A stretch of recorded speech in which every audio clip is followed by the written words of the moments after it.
कृष्ण। आज रितु सबसे ज्यादा खुश हो गई है क्योंकि उसको नागपुर के उसके पापा के फ्रेंड मिल गए हैं। अच्छा, अरे तो वाह। सबसे ज्यादा खुशी की बात उसके लिए है। अच्छा अच्छा, अरे वाह। तो नागपुर से ही आप भी? जी। अच्छा, रितु मतलब राधेश्याम जी सारदा की बेटी है। अच्छा, हाँ। Okay okay okay. और मैं भी हिंगनघाट से ही हूँ।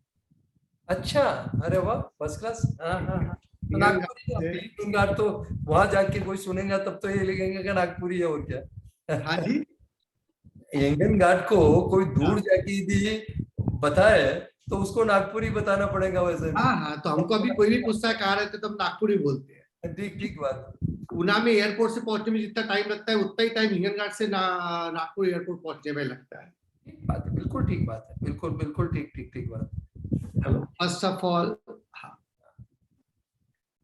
ओके, चालू करें। हाँ हाँ, चलो, बिल्कुल बिल्कुल। जय Shri Krishna. First of all बहुत बहुत धन्यवाद। आज मंडे का दिन, सुबह का दिन, और आपसे बीच में भी बहुत बार वार्तालाप हुई थी कि आप और thank you very much for accepting this particular invite. तो मैं थोड़ा सा ब्रीफिंग दे देता हूँ। मेरा नाम वैसे आशीष डालिया है, हिंगनघाट से, और अभी मैं आपसे जो बात कर रहा हूँ, हम लोगों का पुणे में एक संस्था है, Mahesh industrial group. Mahesh industrial group ये एकमेव संस्था है जो पिछले 45 वर्षों से माहेश्वरी इंडस्ट्रियलिस्ट लोगों को जोड़ के रख रही है। ओके, और इसका फोकस पूरा सिर्फ industrial development, industrial connect, industrial community को जोड़ना, सब तरीके की चीजों के साथ में होता है।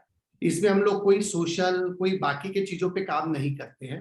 तो अभी तक के काफी अलग अलग प्रेसिडेंट हो गए। इस वक्त मैं प्रेसिडेंट हूँ, मेरे साथ में जो शालिनी जी है वो सेक्रेटरी है, रितु जो है वो लेडी प्रेसिडेंट है।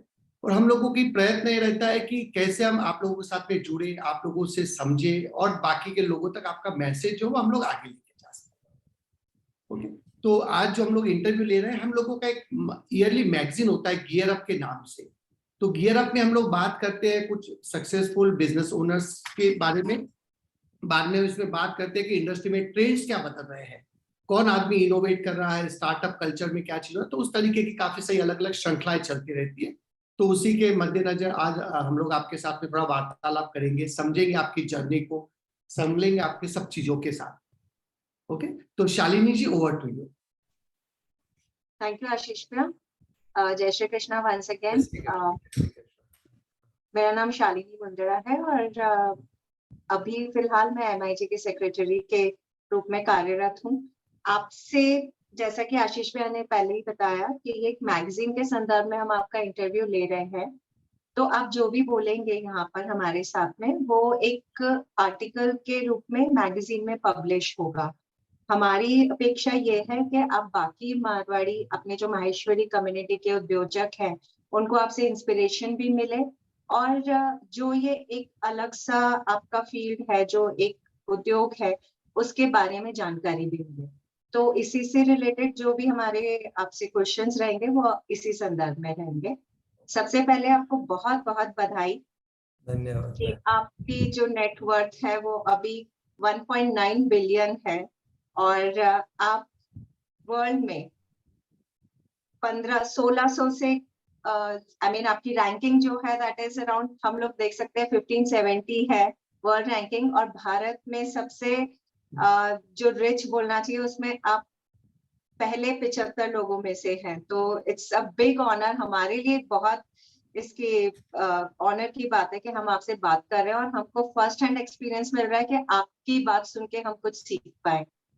तो मेरा पहला क्वेश्चन आपसे ये है कि जैसा कि हमें पता चला है कि आपके पिताजी जो हैं वो गवर्नमेंट जॉब में थे, भारत सरकार के साथ काम कर रहे थे, और आपने 18 साल की उम्र से अपना इंक मैन्युफैक्चरिंग का यूनिट सेटअप किया।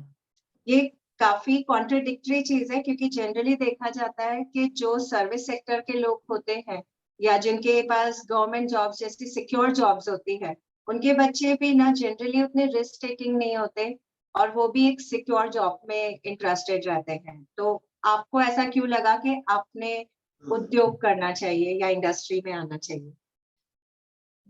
देखिए, सबसे पहली बात तो यह है कि हर आदमी के अपने अपने विचार, अपनी अपनी सोच रहती है। मेरा शुरू से ये था, क्योंकि एक तो मेरी एजुकेशन भी उतनी बहुत ज़्यादा थी नहीं। मैंने तो अपना 10th पास करके और मैं 1 साल के लिए मथुरा चला गया था। लेकिन उसके बाद में मैंने डिसाइड किया कि क्योंकि सर्विस भी यदि लगता तो शायद मुझे कुछ 10वीं पास को तो कोई लेता नहीं था। लेकिन बात एजुकेशन की नहीं है, शुरू से ही मेरे मन में था कि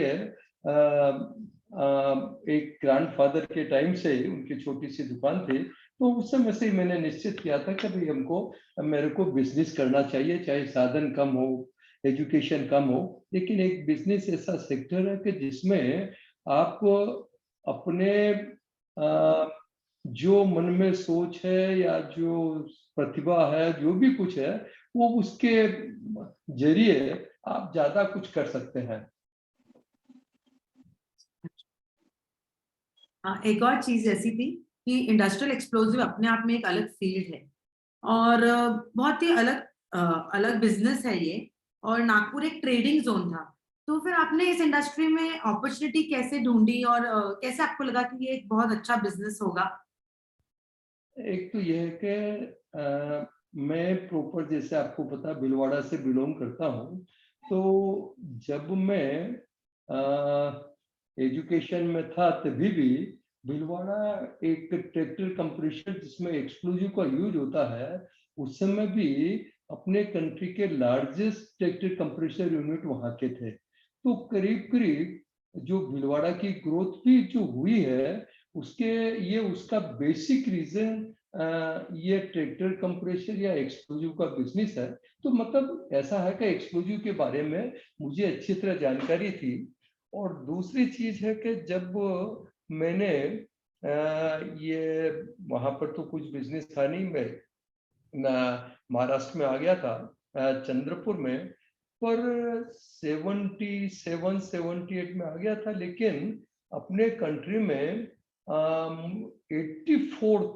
83 तक बहुत क्राइसिस था ये एक्सप्लोजिव का। इवन ये इंपोर्ट भी होता था। और जब हमने ये बिजनेस शुरू किया था, मैंने अपना किराए की मैगजीन लेके, उस समय भी आप मतलब उसमें वो एक तरह से परमिट के हिसाब से जैसे इशू होता था। तो ये उसके जो ये परिस्थिति बनी एक्सप्लोजिव की कंपटीशन की, वो करीब करीब 90 के बाद में बनी। उस समय तक काफी इसकी शॉर्टेज थी, मेरे को इसको नॉलेज था। तो मैंने अपना एक्सक्लूसिव बिजनेस, क्योंकि लकीली मैं भीलवाड़ा से चंद्रपुर आया, वहां पर पता हुआ कभी एक मैगजीन जो है वो एक पुराने एक अब्दुल सत्तार अल्लाह भाई थे, वो कुछ काम नहीं करते, तो मैंने उनको अपना रिक्वेस्ट करके वो किराए की मैगजीन ले ली और फिर उसके बाद में मैंने अपना ये एक्सक्लूसिव का बिजनेस शुरू किया।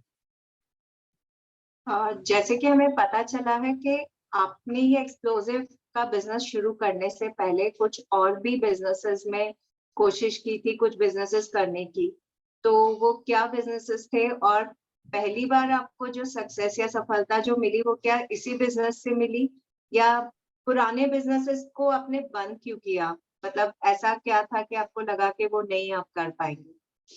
नहीं, पुराने बिजनेस मैंने काफी किए, ट्रेडिंग वगैरह, केमिकल्स वगैरह, सोडा है, कास्टिक सोडा, जो हमारे भीलवाड़ा के अंदर जो स्पिनिंग मिल्स या बाकी जो जो भी थे, और बाकी मैन्युफैक्चरिंग का भी मैंने फाउंटेन पेनिंग, स्टैम्प पैड और बाकी की किए।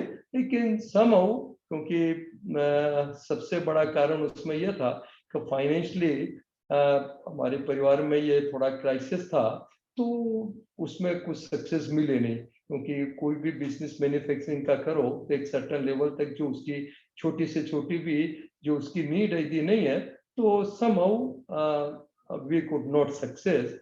और लेकिन उसके पीरियड में एक्सप्लोजिव का भी जो मैंने बिजनेस थोड़ा सा ट्रैक्टर कंप्रेसर का स्टार्ट किया, तो फिर जब मैं नागपुर आया, ये जैसे मैंने बताया कि नागपुर आने के बाद में जब जो मेरा अपना एक्सपीरियंस था एक्सक्लूसिव के बारे में, तो सबसे पहले मेरे पास में यही एक ऑप्शन था कि इसको कैसे भी लाइसेंस जो एक किसी से भी ऑब्टेन करना। और सबसे पहला जो मेरा जो ये ब्रेक थ्रू हुआ वो एक्सक्लूसिव ट्रेडिंग से किया मैंने।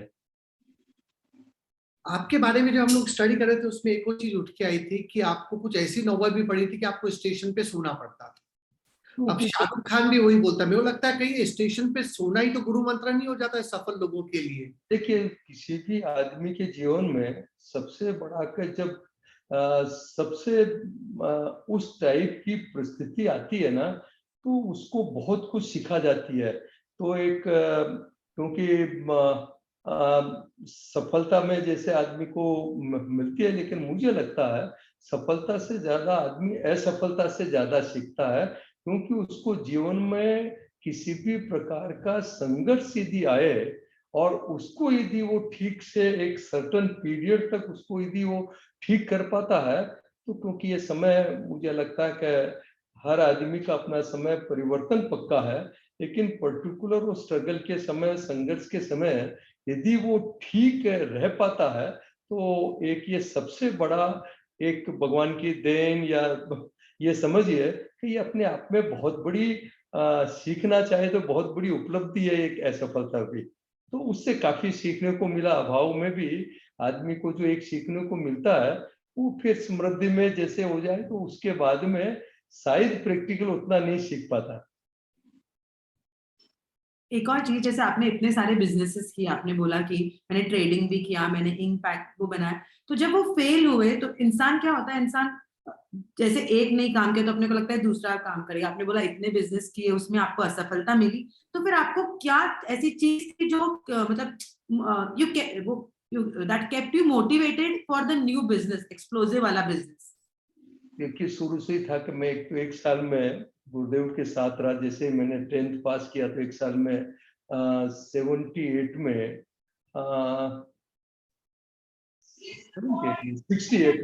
68 में मैं वहां पर रहा। 71 में तो मेरी शादी हो गई। 68 69 में मैं वहां पर था। तो कुछ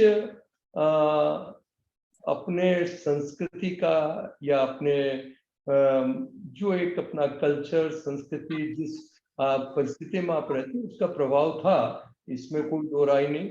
और एक जिसको भगवान की कृपा, गुरुदेव की कृपा, या जो भी व्हाटएवर, इसको एक अदृश्य एक शक्ति जो है वो आपके साथ में, अदृश्य शक्ति, या उसको मनोबल बोलिए या कॉन्फिडेंस बोलिए, वो था कि भाई सक्सेस अनसक्सेस अपने हाथ में नहीं है।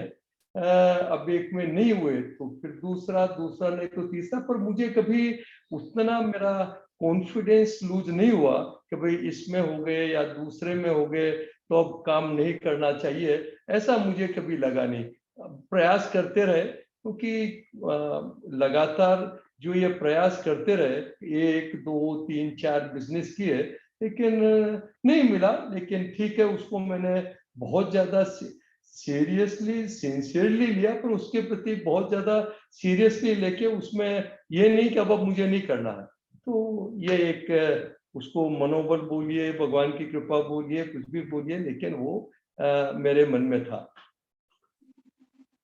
आज की तारीख में देखा जाए तो आपकी जो सफलता एक असाधारण सफलता है, क्योंकि मार्केट का 70% जो है इस बिजनेस का शेयर, वो शायद आपकी कंपनी इंजॉय कर रही है, और बाकी जो 25 या 30 लोग जो इस फील्ड में है, उनके पास केवल 30% मार्केट शेयर है।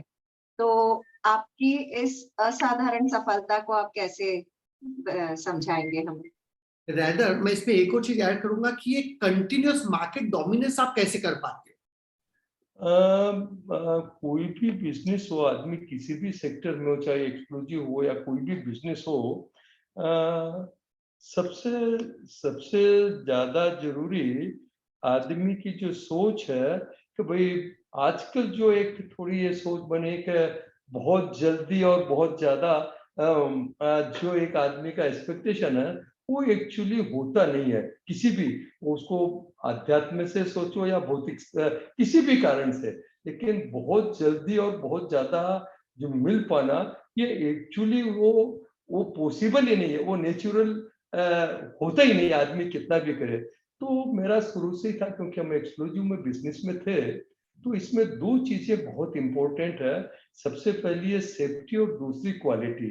और बिजनेस छोटा सा भी था तब भी हमने कभी इसमें सेफ्टी और क्वालिटी में, और तीसरा कमिटमेंट जो अपने कस्टमर के प्रति है, उसके प्रति कभी कंप्रोमाइज नहीं किया। और मुझे लगता है कि ये सक्सेस का और मार्केट में विश्वास का जो एक अपने कस्टमर के प्रति है, वो एक सबसे बड़ा कारण, मुझे लगता है सफलता का एक सबसे बड़ा कारण ये है।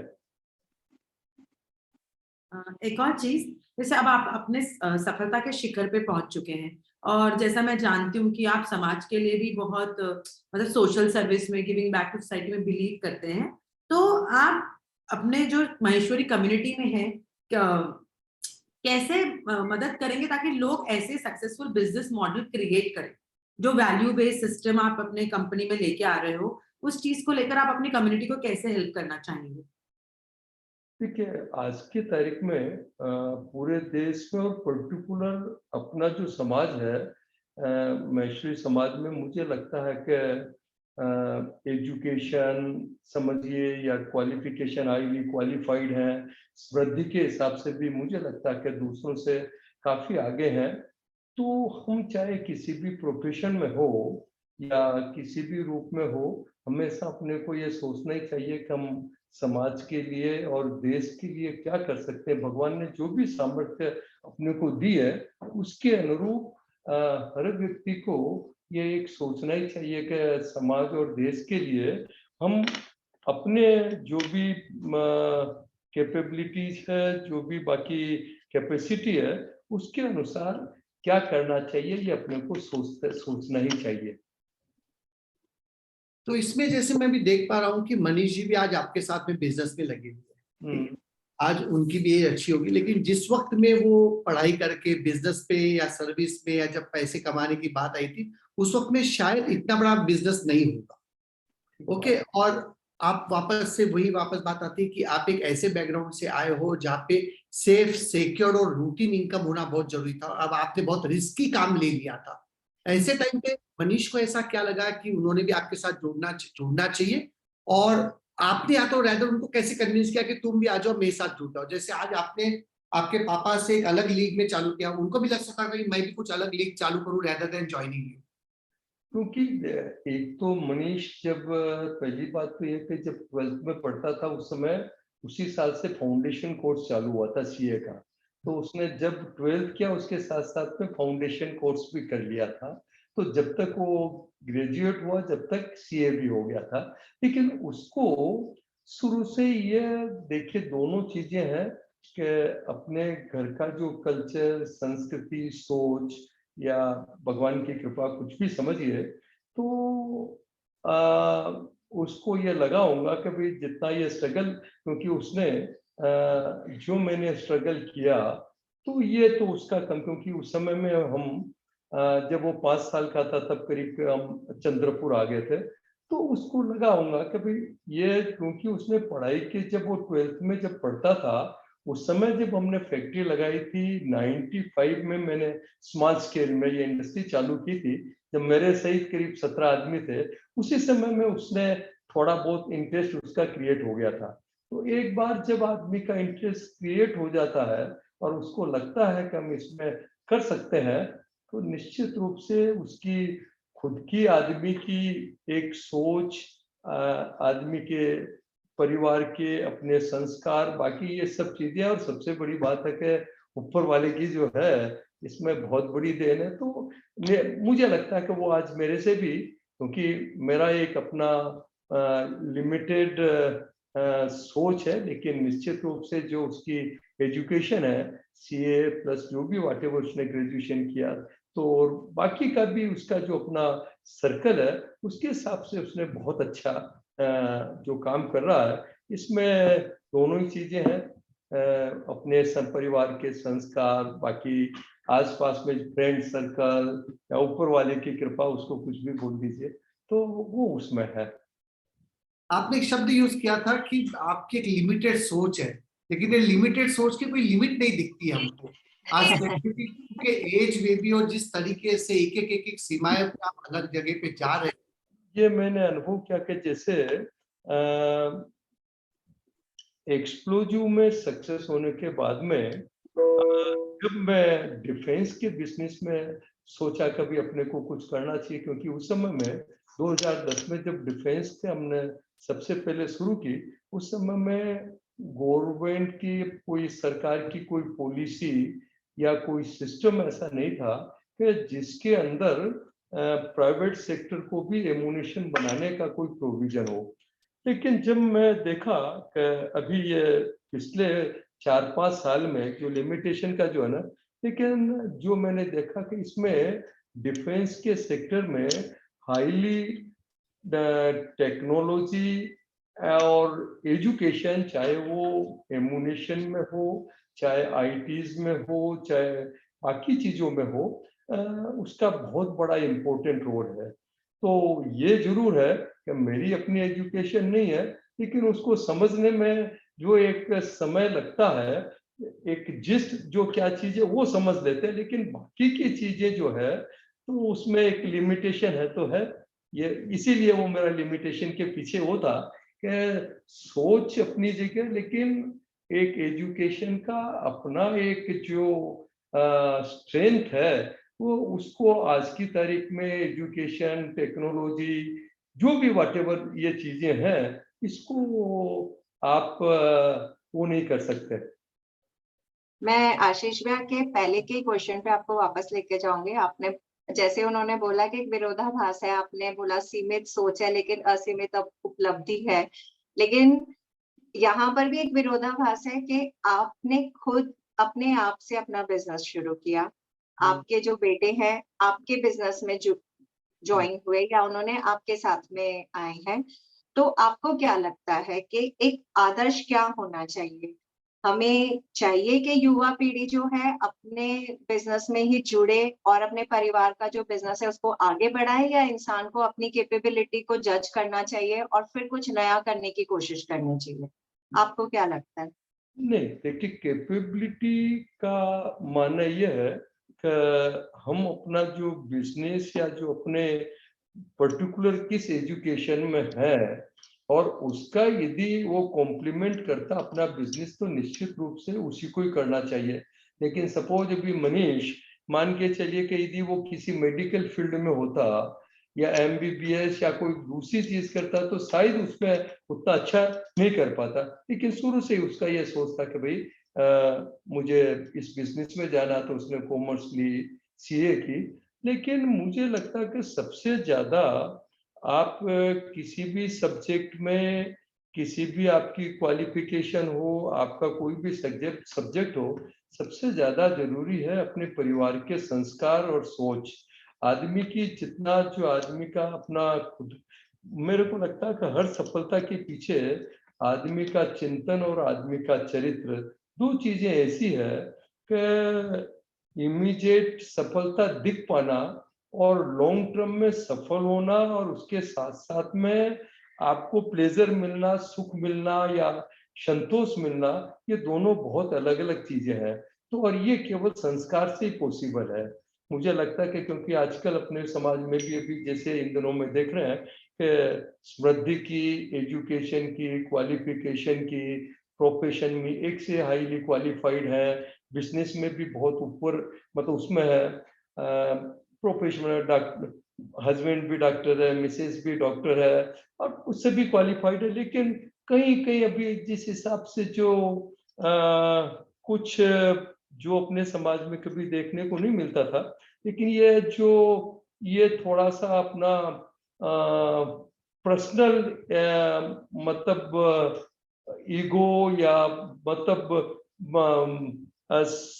इतना मतलब ये संवेदना इतनी कम हो गई कि हर आदमी थोड़ा सा ये सोचने लग गया कि मैं कैसे उड़ूं। तो उसके लिए चाहे वो भाई हो चाहे मिसेज हो, वो एक दूसरे के प्रति सेक्रीफाइस करने को तैयार नहीं है। यदि उसका कुछ हुआ तो, और ये एक कारण है कि मन मुटाव का एक ऐसा लेवल भी आ गया कि भाई जिसको चाहे कुछ भी हो, लेकिन मैं अपने जो मेरी अपनी प्रोग्रेस है या मेरा अपना है, वो उससे कोई कंप्रोमाइज नहीं करना चाहता। तो वो कंप्रोमाइज नहीं करने के पीछे मुझे लगता है कि केवल एक संस्कार और संवेदना की कमी, या ईगो, या जो अहंकार है ना, ये कुछ चीजें आदमी के पास कितनी भी हो, कितनी भी साधन हो, समृद्धि हो, पद हो, कितनी भी प्रतिष्ठा हो, ये चीजें भी सब कुछ अपनी जगह है, लेकिन यदि उसके साथ साथ यदि संस्कार नहीं है तो अपनी पद प्रतिष्ठा समृद्धि ये सब चीजें उसका मुझे लगता है कि कोई बहुत ज्यादा अर्थ नहीं रह जाता। सही बात है। हाँ। बेसिक अपने बोलते हैं ना बैक टू वैल्यू, जो पुराने जमाने जो लोग अपने कल्चर संस्कार देके गए वो शायद आज भी उसी तरह कायम है और उसी के बेसिस पे बच्चे भी अपने साथ जुड़ते हैं। एक और चीज ऐसी थी कि जैसे नागपुर तो बी टाउन है, 2 टायर सिटी है, पर अब आपका बिजनेस तो कॉर्पोरेट लेवल पे है, तो आप टैलेंट को कैसे लेके आते हैं नागपुर? क्योंकि जो भी अच्छा टैलेंट है उसे चाहिए कि वो टॉप टाउन सिटीज में रहे, तो आप नागपुर में कैसे उनको लेके आ रहे हैं कॉर्पोरेट ऑफिस में? नहीं, मैं समझता हूँ कि आज के जो अभी का जो ये समय या ये युग या ये जो अभी परिस्थिति है, दुनिया इतनी छोटी हो गई कि आज यूएस में बिजनेस करना हो चाहे इजराइल में करना हो और पूना करना हो या बॉम्बे करना हो, नागपुर, मुझे नहीं लगता कि ये आपके कैपेबिलिटी पर डिपेंड करता है कि आप उसको कैसे, जैसे हमने एक्सक्लूसिव का बिजनेस ये यहाँ पर शुरू किया, डिफेंस का बिजनेस यहाँ शुरू किया, तो इंस्टिलरी कम से कम 8-10 और इंडस्ट्री आ गई। और मुझे ऐसा लगता है कि जो मेरा एक अपना विश्वास है कि आने वाले टाइम में ये 2 साल में जो हमारी रॉकेट्स, मिसाइल्स, एयर बम्स, जितने जितने यदि ये जो पाइपलाइन में यानी ट्रायल टेस्टिंग इसमें है, बन गए हैं, लेकिन एक बार ये थोड़ा सा रेगुलर ऑर्डर आ जाए, यहाँ कम से कम 10-15 इंडस्ट्रीज और आ सकती है। और जहाँ पर मेन चीज है आईटी की, तो मुझे लगता है कि सबसे ज्यादा जो हैदराबाद, बेंगलोर, पुणे, ये जहाँ पर भी हो, मुझे लगता है कि उनको यदि आज नागपुर में जो इंफ्रास्ट्रक्चर, एजुकेशन, हेल्थ, ये सब चीजें हैं और आप उनको लुक्रेटिव जैसे सैलरी या फैसिलिटी देते हैं, तो मुझे नहीं लगता है कि नागपुर में और दूसरी जगह फर्क रहेगा कभी भी, क्योंकि पुणे में जितने आईटीज और पर्टिकुलर आईटी सेक्टर में जो आज बेंगलोर, हैदराबाद, पुणे, यहाँ पर जो एक स्किल अवेलेबल है उसको हो पाना मुश्किल है, लेकिन मुश्किल तो आपको है, तो आपको चैलेंज है ना कि जहाँ पर मेरी अपनी इच्छा है कि भाई राजस्थान में ये मेरी कि भाई जो बर्थ हुआ वो जन्म वहाँ का हुआ, लेकिन आज जहाँ पर विदर्भ में या नागपुर में इतना जो कुछ भी आज ये वहाँ मिला है, तो ये मैं ये समझता हूँ कि मेरी मोरल रिस्पॉन्सिबिलिटी है कि यहाँ क्या क्या डेवलप हो सकता है, चाहे जो भी कुछ स्ट्रगल करना पड़े, लेकिन मेरी इच्छा है कि इसको यहाँ पर डेवलप करने की। और मुझे लगता है कि मुझे तो 100% विश्वास है कि यहाँ पर होगा पक्का, डिफेंस के सेक्टर में पक्का होना ही चाहिए, कोई दिक्कत नहीं। तो सत्यनारायण जी, एक चीज मैं बीच में लेना चाहूंगा, आपने एक अच्छा शब्द निकाला which is called moral responsibility है। तो मेरे को ऐसा लगता है कि जब आप एक जो लेवल पे पहुंच चुके हो, यहाँ पे एक और रिस्पॉन्सिबिलिटी आज की डेट में हर किसी की हो रही है कि अपने समाज को, अपने लोगों को अपने साथ कैसे जोड़े, अपने जैसे सोचने के लिए कैसे हम लोग बताएं। तो मेरे को ये बताइए, अगर कोई माहेश्वरी ऐसे अपने समाज के होंगे जो लोग आपसे जुड़ना चाहेंगे, आज आपके खुद के भी काफी सारे वेंडर लिस्ट होंगे, वो चाहे अभी आप दौड़ रहे हो, आप एक अलग लेवल पे, कोई अगर आपके साथ भी जुड़ जाए तो और आपके साथ कनेक्टेड रहे तो भी एक बहुत आगे तक के पहुंच सकते हैं। तो ऐसा क्या सपोर्ट सिस्टम हमको आपसे मिल सकता है जो हम अपने लोगों को कम्युनिकेट कर सकते नहीं, अभी हमारी एक प्रायोरिटी रही है कि नागपुर यहाँ से अपने समाज से, मैं समझता हूँ हमारे यहाँ पर जितने सीए सीएस हैं, करीब करीब जैसे 50-60 सीए या सीएस है, उसमें से करीब 70-80% अपने समाज से है। बाकी जैसे पूना में है, तो पूना में जैसे एक क्या नाम, चांडक जी हैं, हैं? और एक केमिकल के अंदर राठी है, नवीन राठी भी है ना, सुदर्शन केमिकल्स वाले जो है। केमिकल का अच्छा बड़ा बिजनेस है, वो भी यूडीसीटी से उन्होंने अपना हाईली क्वालिफाइड है। उनसे जैसे जहां जहां हमको लगता है कि भाई यदि मार्केट में यदि कोई भी चीज आज यदि सेम प्राइस में, सेम कंडीशन में यदि मिलती है तो प्रायोरिटी हम कोशिश करते हैं कि भाई अपने यहाँ पर उनको प्रायोरिटी देना चाहिए। परफेक्ट, बस यही एक हम लोग आपसे समझना चाहते थे। साथ में एक तो हो गया जो आपके साथ में जुड़ सकते हैं बिजनेस पॉइंट ऑफ व्यू से, लेकिन आपके पास जो एक विजडम है, जो आप आज एक प्रोडक्ट हो अपने सही डिसीजंस के, रॉन्ग डिसीजंस का, और उसके बाद में जो निखर के आया है वो है आज की डेट के सत्यनारायण जी नुआल, जो आज 72nd पोजीशन पे खड़े हैं। तो ऐसे टाइम में आप किस तरीके से अपना टाइम देना चाहोगे हम जैसे लोगों को, जो हम आपको अपना आधार स्तंभ मानते हैं लेकिन हम चल नहीं पाते वो स्पीड के साथ में? नहीं, देखिए, मैं जहाँ तक, इसीलिए मैं आपको स्पष्ट बता दूं कि मैं अपना जो काम है उसमें मेरा ज्यादा विश्वास है, क्योंकि इसमें मैं बहुत ज्यादा कंट्रीब्यूट, क्योंकि मेरी अपनी वो जो एजुकेशन लेवल, शिक्षा, बोलना, बताना, ये मेरी अपनी वो कैपेबिलिटी नहीं है। तो जिस आदमी को जिस फील्ड में है उसको उसी में फोकस करना चाहिए। मेरा ऐसा लगता है कि हर आदमी ये सोचे कि हर काम करे, कि वो मुझे लगता है कि एक दूसरे को देखने के बजाय रियल में हम क्या कंट्रीब्यूट कर पाते हैं, इसके प्रति आदमी को ज्यादा सोचना चाहिए, वो समाज के प्रति हो या देश के प्रति हो। क्योंकि कोई आदमी बहुत अच्छा वक्ता हो सकता है, कोई आदमी बहुत अच्छा मतलब प्रोफेशन में हो सकता है, लेकिन हर आदमी हर चीज में हो तो ऐसा कोई ये मुश्किल होगा। तो सबसे अच्छा है कि अपनी कैपेबिलिटी क्या है और उसके कैपेबिलिटी के अकॉर्डिंगली अपन सोसाइटी को क्या दे सकते हैं, उस पर ज्यादा फोकस करना चाहिए। अभी जैसे हम आपसे आज इंटरव्यू ले रहे हैं उसी तरीके से काफी सक्सेसफुल और बिजनेस ओनर्स के भी हम लोग इंटरव्यू ले रहे हैं। हर किसी की एक ऐसी चीज सामने में आई कि ऐसा कोई इवेंट रखा जाए 1 दिन का 2 दिन का, जहां पे आप सारे लोग आज, जैसे काबराज जी हो गए, मालपानी जी हो गए, चांडक जी हो गए, आप हो गए, और भी अपने बलदवा जी भी आ रही है, अपना क्या नाम है,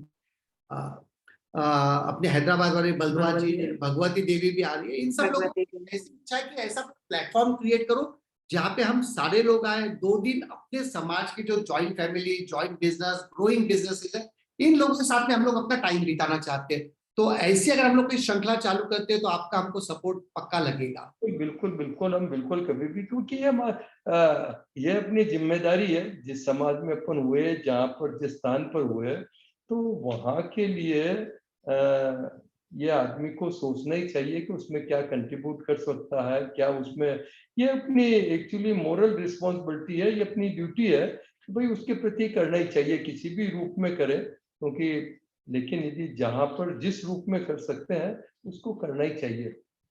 तो मैं नवाल जी, आपसे एक क्वेश्चन और है कि जनरली हमने जितने बड़े बिजनेस हाउसेस देखे हैं, एक सर्टेन लेवल के बाद में ना वो दूसरा एक जो उनका सक्सेस उसमें एक प्राइम इस पे पहुंच जाता है, तो वो उसमें थोड़ा डाइवर्सिफिकेशन करते हैं, किसी और प्रोडक्ट में जाते हैं, जितने भी बड़े बिजनेस हाउसेस हैं।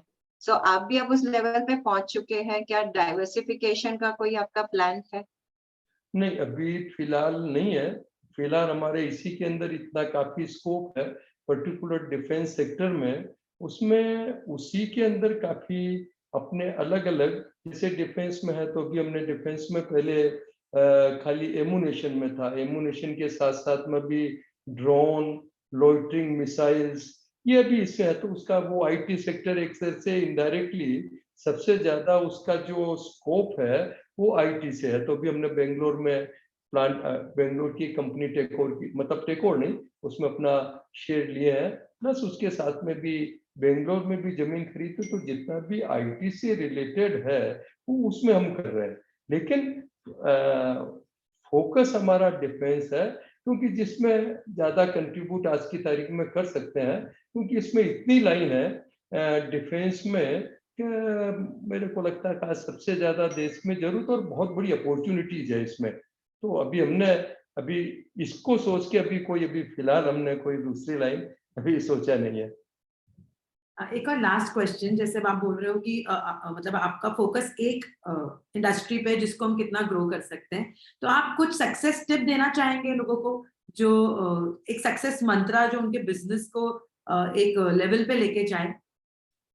देखो मुझे लगता है कि चाहे अपन किसी भी सेक्टर में हो या किसी भी प्रोफेशन में हो, मुझे लगता है कि यदि हमारी प्रबल इच्छा है और दृढ़ संकल्प, ये दो चीजें जिस किसी के साथ में हो गई, कि जब प्रबल इच्छा के साथ में यदि संकल्प जुड़ जाए, दोनों यदि है, दोनों अलग अलग है, तब भी केवल इच्छा हो और संकल्प नहीं हो, और खाली हम संकल्प करते रहे और दृढ़ इच्छा नहीं है तो नहीं। लेकिन ये जब दोनों चीजें आदमी हो जाए और संघर्ष के लिए यदि कितना भी संघर्ष हो और हम अपने लक्ष्य के प्रति उसमें पीछे नहीं हटेंगे, तो मुझे लगता है कि उस व्यक्ति को सफल होना ही चाहिए।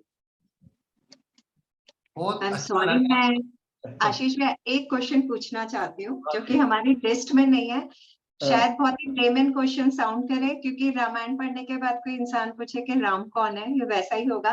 मुझे अभी तक भी मैं ये जानना चाहूंगी कि एक्चुअली ये जो ये इंडस्ट्रियल एक्सप्लोजिव्स हैं ये क्या है, सोलर एक्सप्लोजिव्स क्या है, इसको कोई जो मिनरल्स या रॉ मटेरियल लगते हैं वो नेचुरल ऑब्टेन थिंग्स है या मैन मेड थिंग्स है, मतलब I want to know more about this business particularly कि ये क्या है। नहीं, जितने भी एक्सप्लोजिव, इसके जितने भी इनपुट्स या रॉ मटेरियल हैं वो पूरे के पूरे इंडिजिनस हैं, पूरे के पूरे यहीं से लगते हैं। जैसे वही मैं बता रहा था, जैसे मालपानी जी हैं, बहुत सारे केमिकल्स आपके जो पूना के हैं तो हम उनसे खरीदते हैं, लेकिन बाकी उसमें मेन जो रॉ मटेरियल है जैसे अमोनियम परक्लोरेट है, एसिड्स हैं, बहुत सारी चीजें जो केमिकल्स, ये पूरा का पूरा एमुनेशन केमिकल और हार्डवेयर दोनों चीजें हैं। हार्डवेयर मैक्सिमम जैसे है तो यहाँ पर अभी डेवलप हो रहा है, लेकिन पूना और उसके बाद में हैदराबाद बहुत बड़ा फील्ड है, तो हम वहीं से पूरा का पूरा वो कर रहे हैं। तो उसमें मुझे लगता है कि काफी बड़ा, पूना एक बहुत बड़ा मार्केट है। लेकिन अब यही है कि जिसको भी करना है तो आपको क्वालिटी में और कॉस्ट में अपॉर्चुनिटी मिलना अपनी जगह है। एक बार करना मतलब कभी उसको प्लेटफॉर्म अवेलेबल कराना, अपॉर्चुनिटी देना, पर एंड द डे आपको कॉस्ट और क्वालिटी तो आपको उसके ऊपर तो आपको फोकस करना ही पड़ेगा। बहुत अच्छा लगा आज आपसे बात करके। मेन चीज ये है कि आज हफ्ते की पहला दिन मंडे के दिन पहला आज आपके साथ में रूबरू होने का मौका, 1 घंटा जो भी आज आपके साथ में मिला है, इट इज माइंड ब्लोइंग।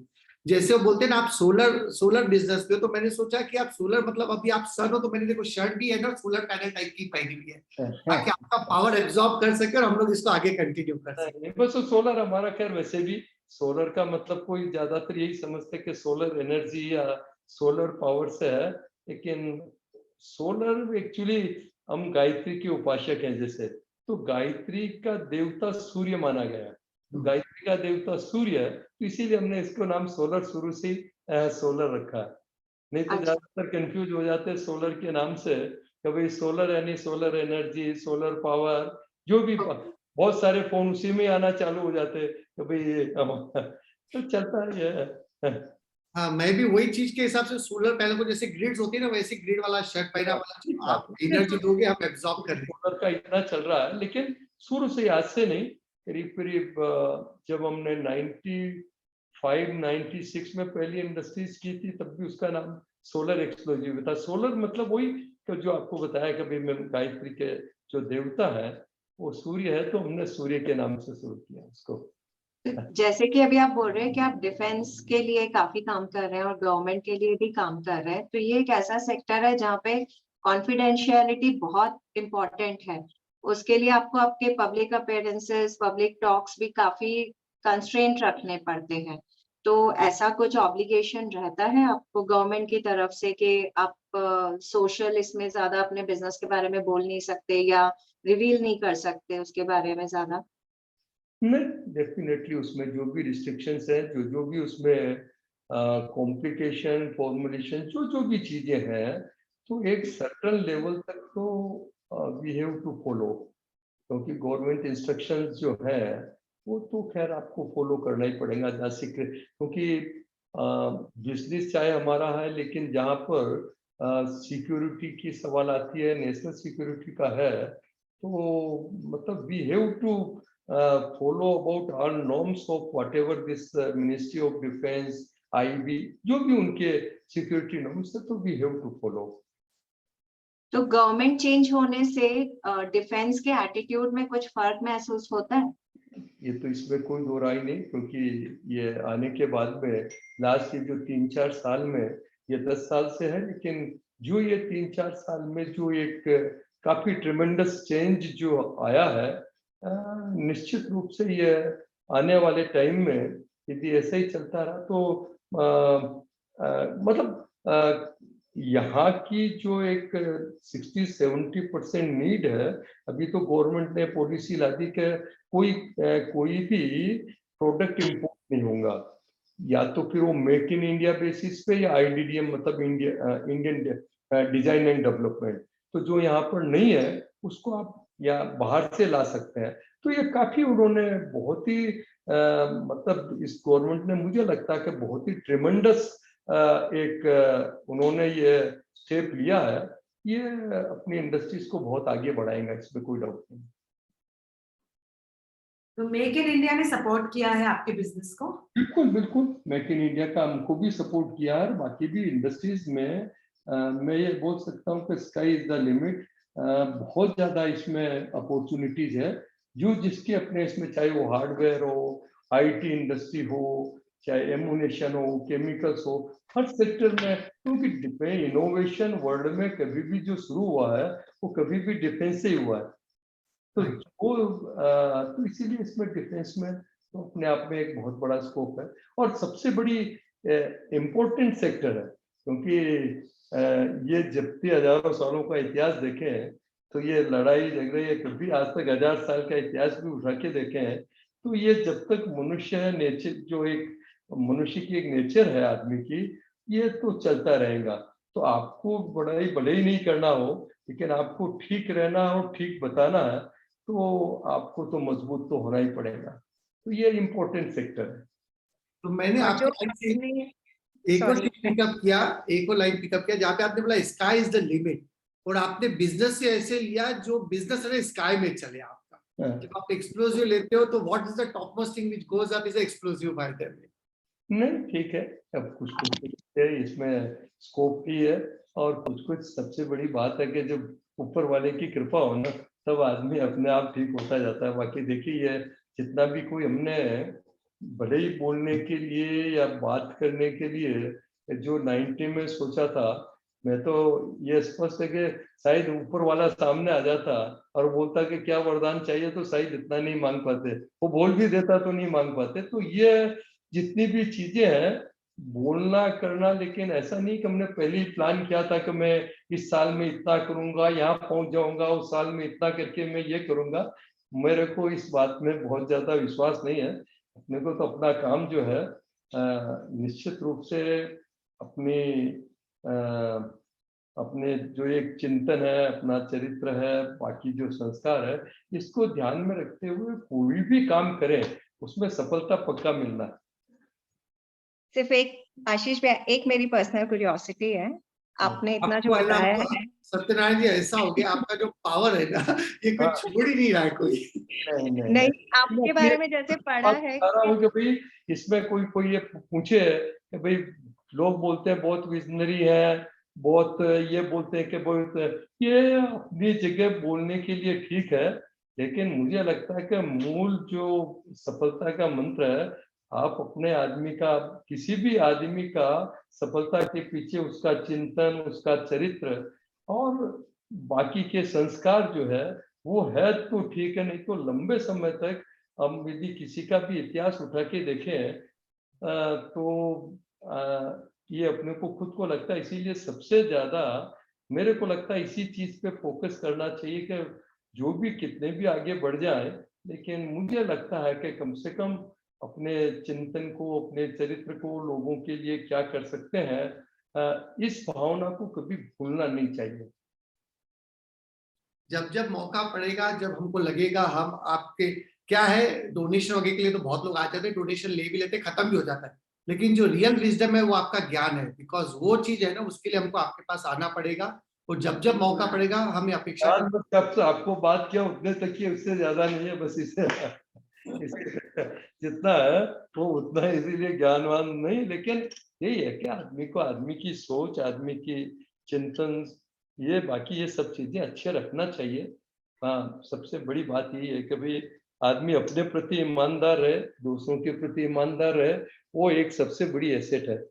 बिल्कुल बिल्कुल। जो आशीष भैया जो मैं पूछ रही थी वो ये था कि इन्होंने आपने अपने आप को ग्लोबल लेवल पर एकदम प्रूव कर दिया है, और जैसे कि आप अभी बोले कि गवर्नमेंट की पॉलिसी है make in India and all, उसकी वजह से काफी सपोर्ट मिल रहा है। जो हमारे प्रोडक्ट्स हैं वो ग्लोबल लेवल पर कितने कॉम्पिटेंट हैं, मींस जो दूसरी कंट्रीज हैं इस प्रोडक्ट में, उसके कंपैरेटिवली जो हमारा प्रोडक्ट अभी बन रहा है, जो आप बना रहे हैं, उसका क्या एफिशिएंसी लेवल है as compare to global standards? Efficiency level बहुत ज़्यादा अच्छा है, क्योंकि आज के तारीख में हाई एनर्जी मटेरियल जैसे HMX और ये अपने देश में आज के 5-6 साल पहले 100% अपना देश इंपोर्ट पे डिपेंड था। आज के तारीख में जो हमने HMX का या हाई एनर्जी मटेरियल का जो प्लांट लगाया है, that is one of the largest unit in the world.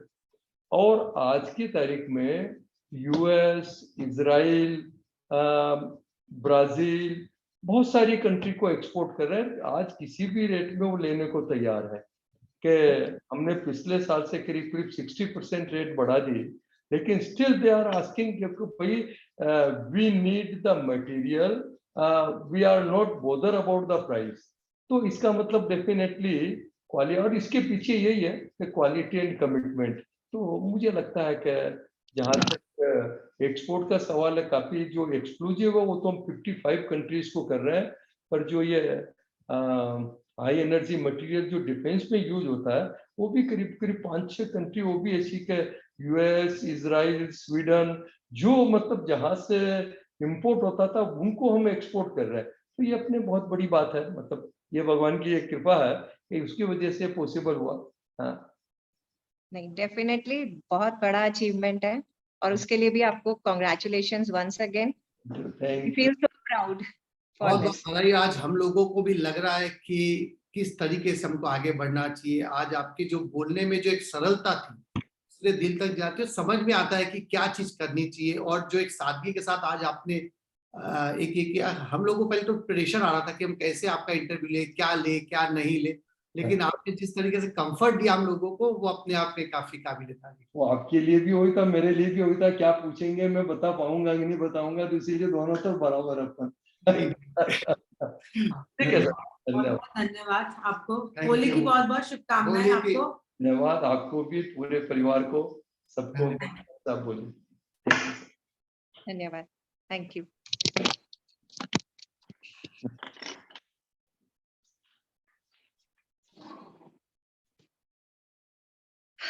हाँ, बोलो।